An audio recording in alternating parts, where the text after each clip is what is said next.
Hey, good evening, Galleon. This is Mayor Tom O'Leary back. It's Monday night.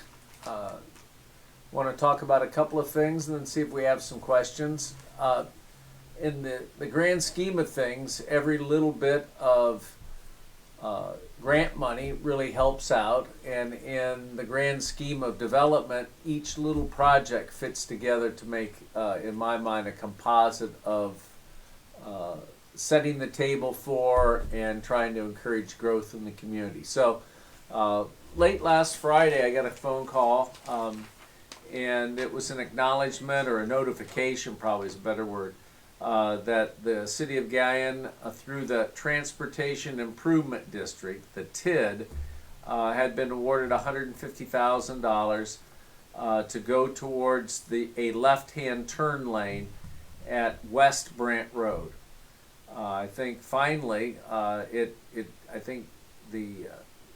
it's encouraging to see all the progress on the demolition of Pico 2, and what I'm hoping for is soon after that, on the heels of that, we'll start the construction of a new building that will be available for potential new manufacturing industry, or it may turn out to be a warehousing type situation. But anyways, that site is being cleared up, and as part of the project, the developer wants to have the access point off of Brant Road.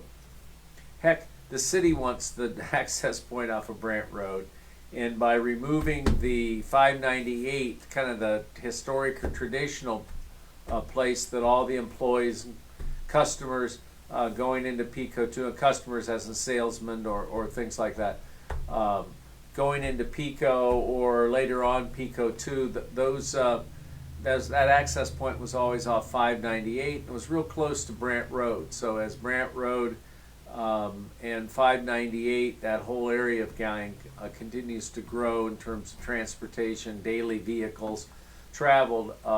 It's going to be a twofer. We're going to open up an access point off of Brant Road for the new industry to have their employees and their deliveries come and go, and we're also going to eliminate that access point that was traditionally the way you got into that property.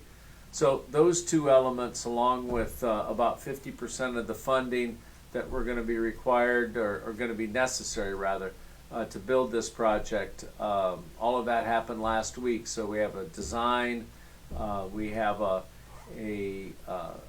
additional source of state money, and I got to be honest with you, we have figured out where the local money's going to come from. So that project, whether it gets constructed late this year, kind of doubt it.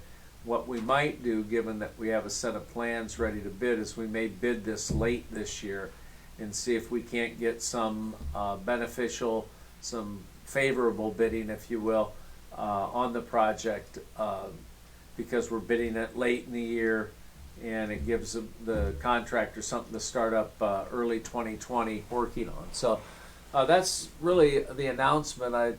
If there was a more effective, more efficient way of getting that out, I would let the public know about it on Friday. But I wanted to announce that, report on that, and I think it just, as I said at the outset, just one more piece, putting together the necessary table setting, if you will, for the future development out at Brant Road and 598. So,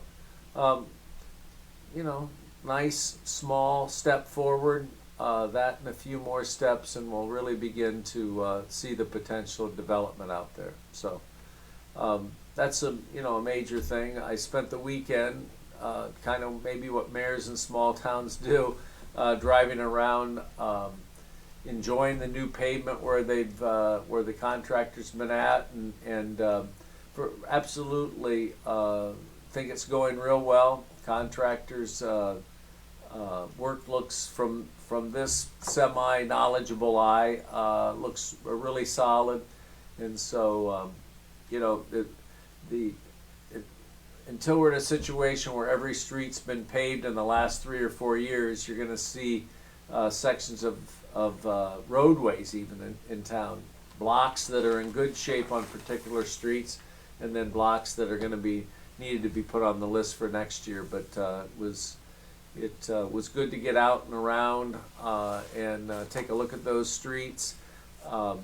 You continue to see a lot of sold signs in Galion, and so the movement forward to build single-family homes and the renewed commitment to getting those apartments built out at Carter Crossing are two more things that I noticed over the weekend. So I guess I'll stop there. Oh, I can talk about one more thing, because I saw two things. I was out at Kobe Park. Sorry, Kobe Park. I saw two things. I did see someone who is probably living out there in the middle of the afternoon, kind of hanging out.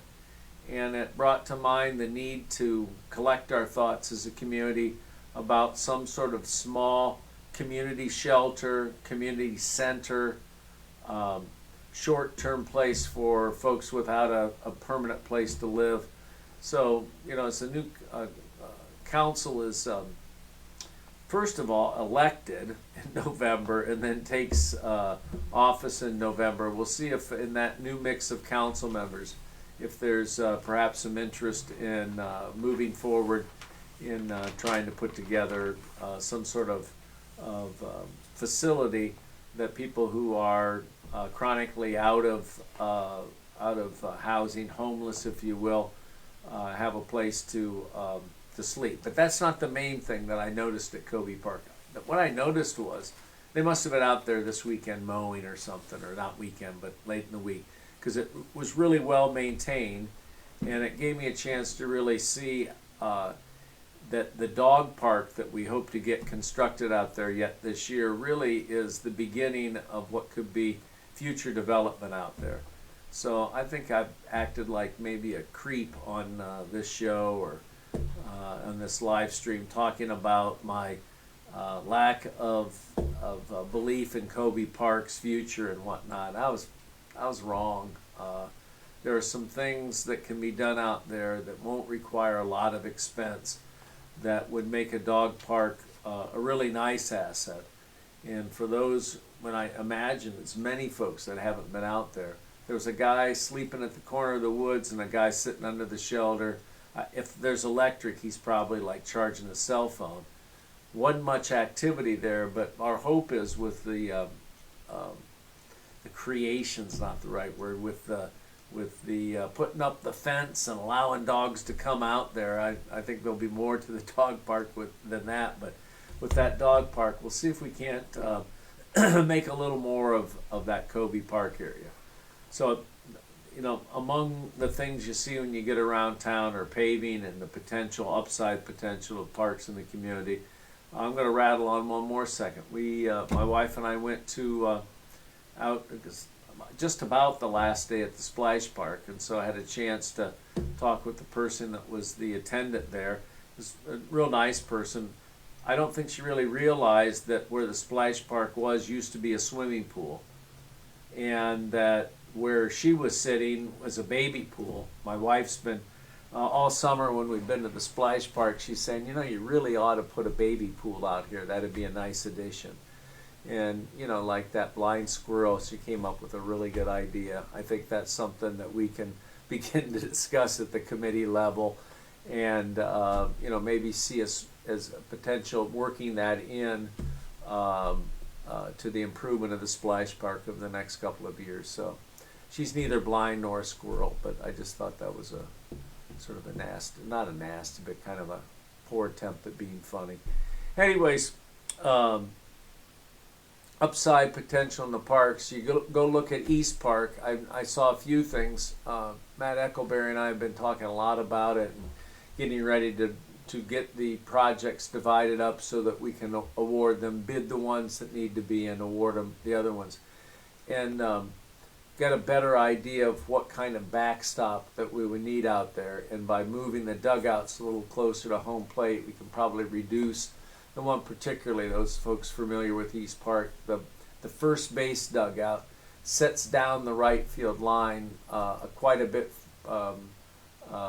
farther than it needs to be. So if you move that closer, the amount of backstop that we'll have to build to anchor the netting to will be I don't know, 15, 20 feet shorter, and I'm not sure what that translates into freeze dollars, but it's got to be a reduction in cost. So, real worthwhile trip. I think it must have been Sunday we were out driving around viewing the sights in Galion. So, a lot going on in the parks. Doesn't take a whole lot of imagination to see what the next steps in the community in the various parks around town should be, and I'll see you out there at the first home football game when they turn those lights on. That'll be pretty cool. I think it's been since the 70s since there was new lighting at the football field. So, hey, thanks, Mr. Freeze. Good job. All right, any questions? Yeah, I do have a couple to start out with here. First one tonight came from Cindy. She said, I see the building is getting torn down on Harding Way East. That wasn't the old grocery store, was it? No, it wasn't the old or the new grocery store. It was like way back in time, at least as old as I am. It used to be a furniture store, and I believe in both those buildings. And then it had been kind of the same sort of operation that you see out at Old Nichols Furniture at Gelson-Leiter in 309. Same sort of operation that was there. I was talking about new leadership, and what would be a really nice building, Matt, would be for a homeless shelter, a community shelter, a drop-in facility that sometimes talked about, would be that building that sits that remains there between AMVETS and the new. So we'll have to talk to the owners of that building and see if you can't take a new combination of council members and some creative redevelopment and get something going there, because it's you're going to have a certain number of people who are without permanent residence in town of our size, but in my mind, I see a couple, three people hanging out at the gazebo. Dropping in, hanging out for an hour or two. There's electric up there, recharging your phone. All that stuff's perfectly understandable, but really have to have a place for people who are, without a roof over their head. And while I don't see it as a big problem, and I'm not having some sort of bursting liberal heart, you can't go around town too much and not notice 3, 4, 5 folks that are that might benefit from something like that. So I don't know. I think it's the Ziggers that own that building, so we'll have to see if you can rub two sticks together and get a little spark of something going. There's still quite a bit of work to do to clear up our site, the building that we acquired. But I think once it's done, I think people with a little imagination, looking at things that need to be done in the community, might come upon that as something that would be an addition or a feature for Galion. So, anyways, that's what I got, Cindy. That is finally, after years of work, and I want to the bids we got on the project were less than we thought we were going to have, so that's a good thing for the city budget. And doesn't necessarily mean we'll find enough money for another building yet this year, but it does, help to have that nest egg so that we can combine that with county land bank dollars and, maybe knock out 1 or 2 more either late this year or early next year. 1 or 2 more, which you might call rundown properties. Derelict makes me want to comb my hair. So derelict. Anyways, a lot of properties in town, and it'll be nice to have some money for a couple more. What else we got, man? Next question tonight came from Michelle. She said, I live on what is classified as a road, but it's an alley. Will these types of roads be paved? I have 2 disabled children who cannot be placed on a school bus because of the restrictions buses have due to alleys. So what I don't know, and you can supply this, and we'll what I would suggest that we do without getting into all the details of which alley and which street is ask you to call back in here tomorrow or something. We can get that information. There are a lot. There's probably 10 or 12 named alleys in town. And we have talked for a few years about whether or not those should be categorized for repaving different than just an unnamed alley in in a neighborhood anywhere in town.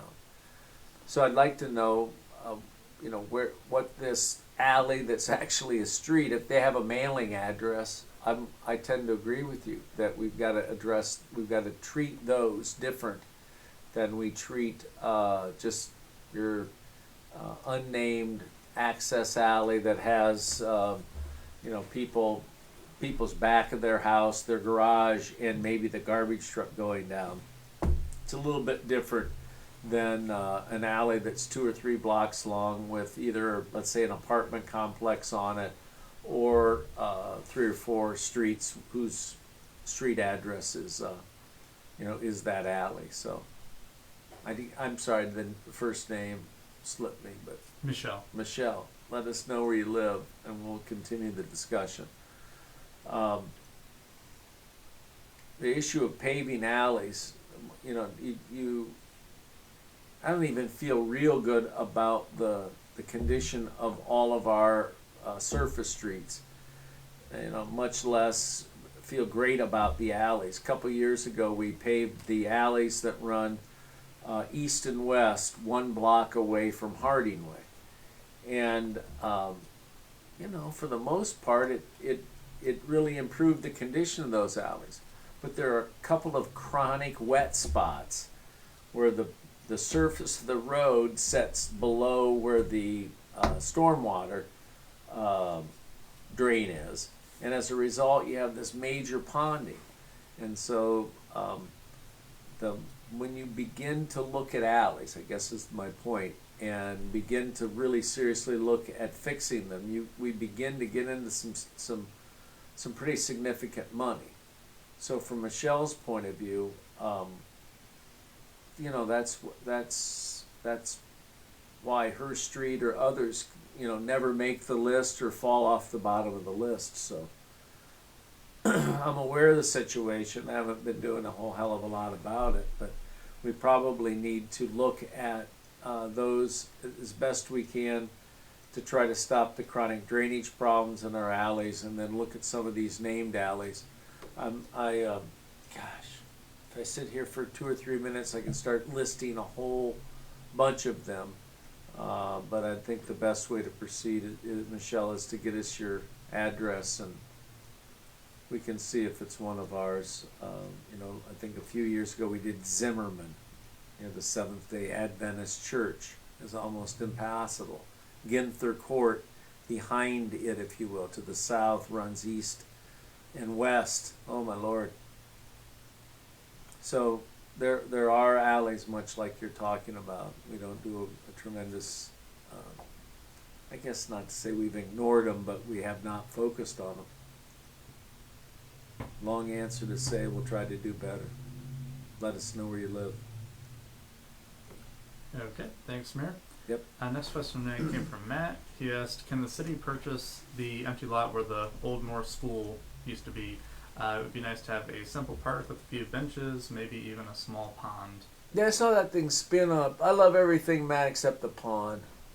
That means mosquitoes and all kinds of stuff. Dogs are running in it. No, and then up to the head end of your question, I don't think the city is probably the best entity. What you may see if the Port Authority became serious. They've in working with the city, have invested a lot in getting the Wrenchville property going. And I think you'll see that develop for housing.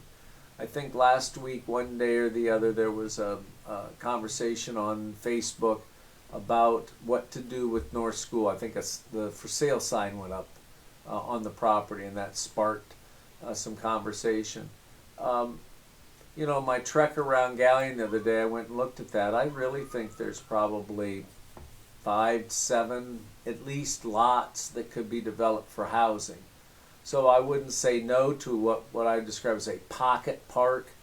I would I'd be cautious about saying yes to it, and we'd have to know what we want to do with the park before you invested in that.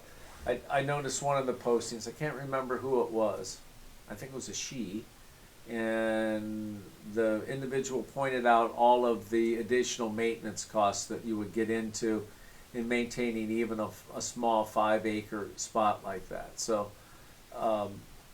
the but having said all of that, Matt, green space in a community is an important feature. So I think, to summarize, the Port Authority, if the city gets involved in it, I would bring it to council's attention or this kind of forum to bring it to my attention that if the city should perhaps look at acquiring it through the Port Authority. The reason I say that is because the port is in a lot better position to remarket it. Now, your idea to keep it as a park is probably wouldn't, certainly wouldn't require the port's involvement in that.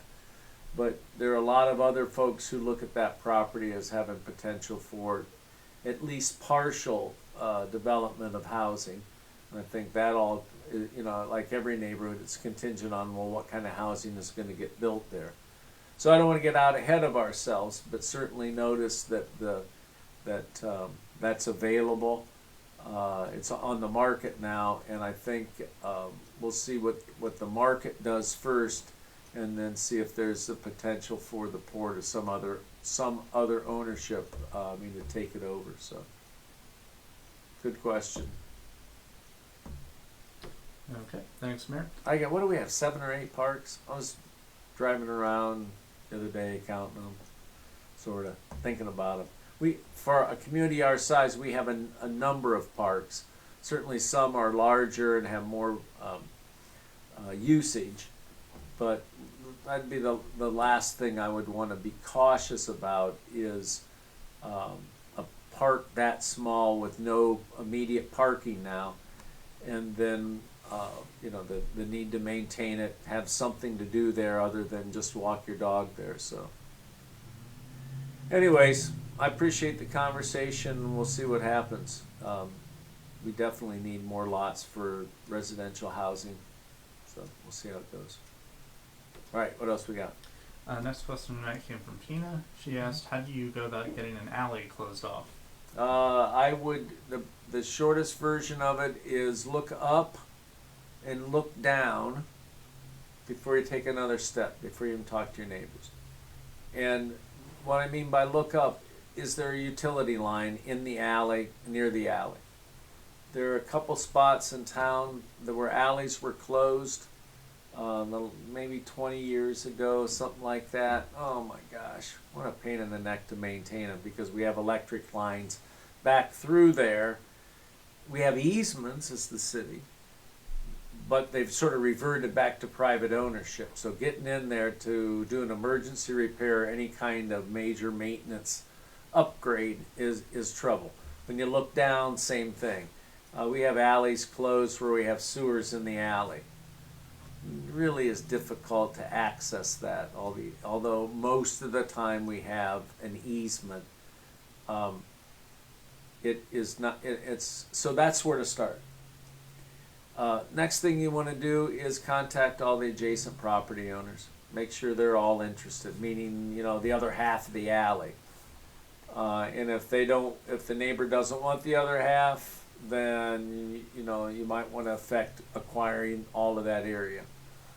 So you really have to make sure that the rest of the neighbors want it closed.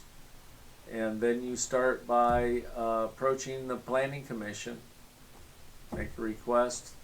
If the planning commission approves it, then it would go to a committee of council, and then there's a public hearing.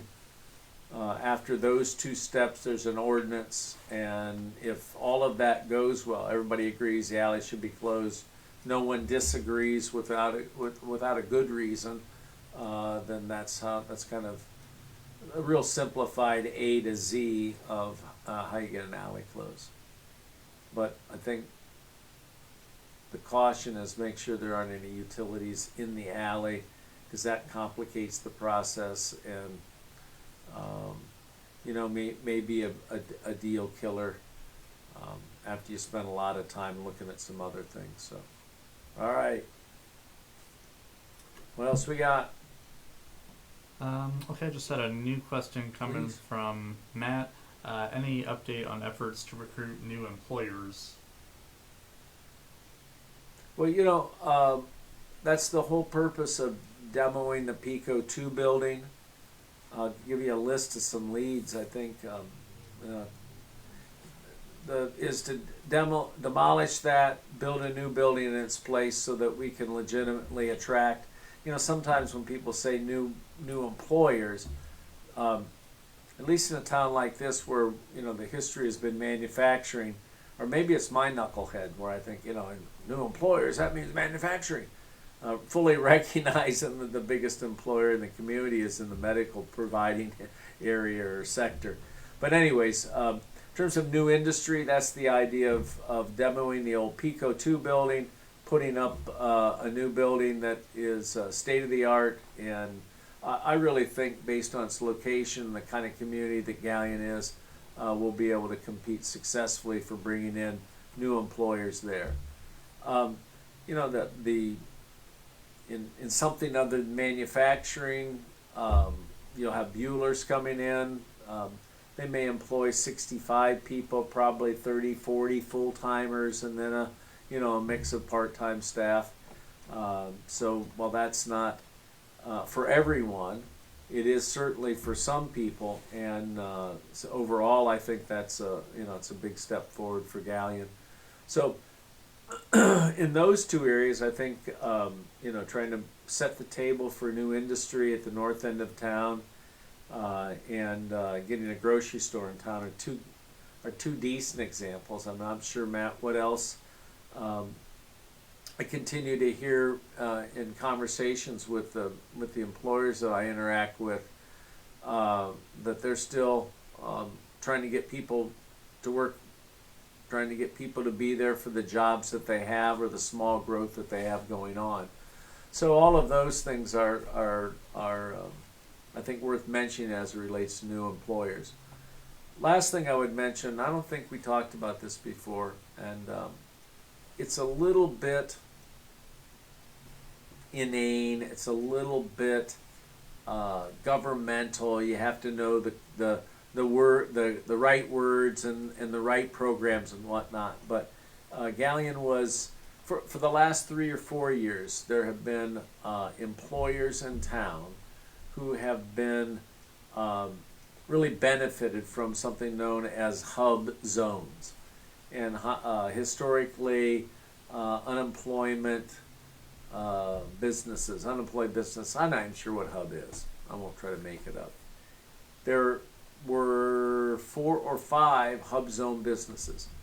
I try to get this, be a little bit more precise. 5 or 6 years ago, based on changes in census tracts, a couple of those key industries lost hub zone status. And while they're still in business, it certainly didn't help them to lose that ability to bid in a competitive, almost set-aside manner. So last week, there was a redesignation, and we were notified that all of Crawford County, certainly all of Galion, is been designated as a hub zone. And while it goes till 23, it isn't a real long-term designation. It's certainly a bright light for the industries that were worried about losing hub zone status, and the 2 or 3 industries that lost it a few years ago that now have that reinstated. So, I gotta believe that in those 4 industries, 5 industries, that the reinstitution of the hub zone will help in adding employment to the area. So while we as the city, we as the development interest in town didn't absolutely make this happen, we had made a repeated point to bring it in front of DeWine cabinet officials and made a pitch to them about its importance not only to Galion but overall to Ohio. So overall, Matt, we feel pretty good about that. And is it ever sufficient? Does it ever allow for 2 chickens in every pot and everybody has a job?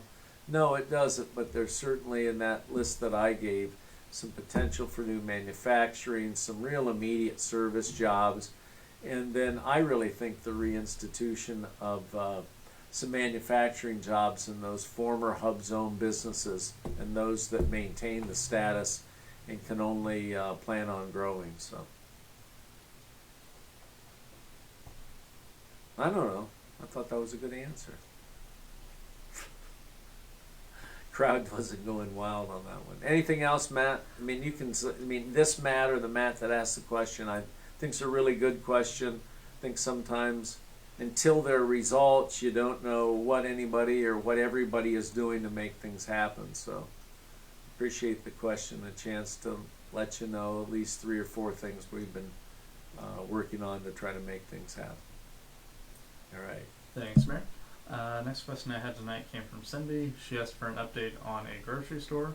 Yeah, I think I'm telling everybody that I know that likes Galleon and wants to work for a company that values their employees, because the employees own it, to get ready and get lined up to go to work for Bueller's. I mean, it's for a certain sector of our community, I can't imagine a better job, and so that's the report I have, I wish it was going to be open 24 hours a day and had 10,000 more square feet, but what we've got is an opportunity to support a hometown grocer that does real well in 12, 13 other markets, a lot like Galleon.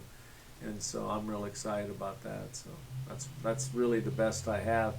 The property that Save-A-Lot occupies is real complicated. I tried to explain it last week. I don't think I did a great job of how the real estate transaction has to kind of unwind and get regrouped before we can expect much new to happen out at Save-A-Lot. That's what I got on that, Cindy. Okay, and then I just had a new question come in from Matt. Yeah. He asked, Galleon-sponsored haunted house. That thing, if you're talking about the old water building, that's been gone so long, I would hate to promise anything, but there was a woman about a year ago was talking about doing something on the bike trail. And this is all COVID time. And I thought it was a really neat idea. She had a craft show, kind of. I thought it was really neat. Anita Tenike is a person. I just recall that. And neat idea. And, so I'm not sure, Matt, if this has anything to do with what you're asking. But I have thought a little bit about if there was a service club or some people who like dressing up and doing haunted hay rides and stuff. And you think how you could take at least part of the bike path and set it up for something like that. I'm up for anybody who has any kind of creative and is interested in that whole Halloween genre and all of the stuff that goes with those. What, slasher movies? So I was trying to think of, that kind of stuff. I'm not particularly into it, but a good scary chainsaw every once in a while is good for the heart. So, maybe that if that's what you're talking about, I think next time you're out walking on the bike path, you probably haven't thought of it being something like that, but maybe we could do something like that with the right partners. City would be up for it. I'd be willing to. I'll promise you that. So. That is all the questions I had. All right, I'm going to wind up by saying what I'm doing with most of my time these days is trying to understand all of the various federal programs that are coming out that can that are for the most part being administered through the state, but they involve money that has come to the county that the commissioners appear to be wanting to work with the cities to divvy up. It includes our own rescue plan dollars. It involves some brownfield redevelopment money that, folks interested in getting some of our old properties torn down and redeveloped.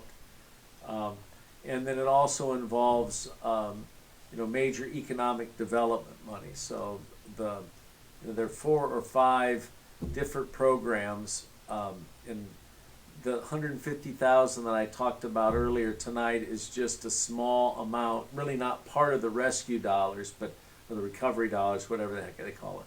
But an example of how you can take different programs and fit them into what's, not to do something in the community that isn't needed, but in the case of a turn lane at Brant Road, particularly with redevelopment of that property, those are good uses. So spend a lot of time trying to understand the programs, trying to think of projects that we know we're going to undertake in the next year or two here in the city, and trying to fit those dollars to projects that really need to be accomplished. Things we do anyways, but with those dollars we can get done a heck of a lot sooner. So,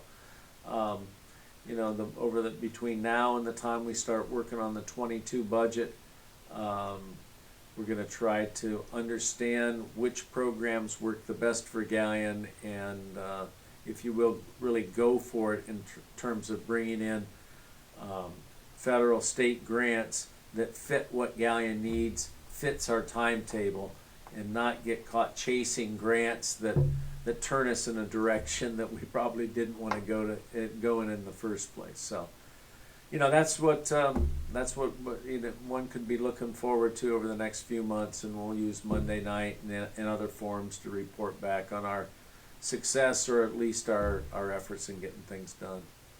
Hey, don't go up by the new Galleon Health Center over the next couple of days. It looks like the contractors are mobilizing, and I stopped talking about the sidewalks up there because I didn't know if it was ever going to happen.